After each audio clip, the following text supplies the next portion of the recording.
uthola ukuthi andile nje uzudina umuntu wakho mengazange azasho good morning njengoba usho ukuthi uyasicobela ulwazi ukuthi now we get to understand ukuthi why to good morning, because ezinye izinto siyazisho kodwa singa understand the full meaning or the meaning behind lo good morning ukuthi why kuze kuthiwa good morning. Yes, but if you take a closer look egameni lithi morning, it means to mourn. Ukumona ukuzila qala makuthiwa ushonelwe. Good morning kwawushiwo kakhulu abelungu mabevuka ekseni bebuka ama slaves abo bethi oh it's a good morning today. Good morning was literally wena belungu mhlambe berape izingane ezu5 bashaya mhlambe amadoda bethazama ukuvikela leyo lezo izingane bereshwa mhlambe bawashaya lela limele mhlambe babulala mhlambe about 5 wabantu. So because namhlanje nabantu abawu5 abadlonguliwe, you have 5 abaqumayo lapha abalimele, you also have 5 bodies abashonile. You guys are going to have a good morning. You are going to mourn for something that is good, something that we can all see. So into ababezenza ngesikhathi ama slaves esezolala, what they would do, they would rape ama slaves njengoba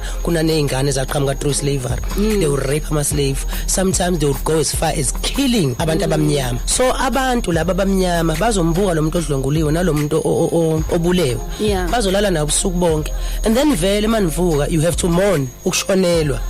You also have to grieve and mourn for ukubona uzakwena edlwenguliwe or omunye kade shawe ebusuku, and abelungu they will come and laugh at their faces. But it's good morning today. It ended up being igama elisetshenziswayo good morning with a hidden meaning engekho right.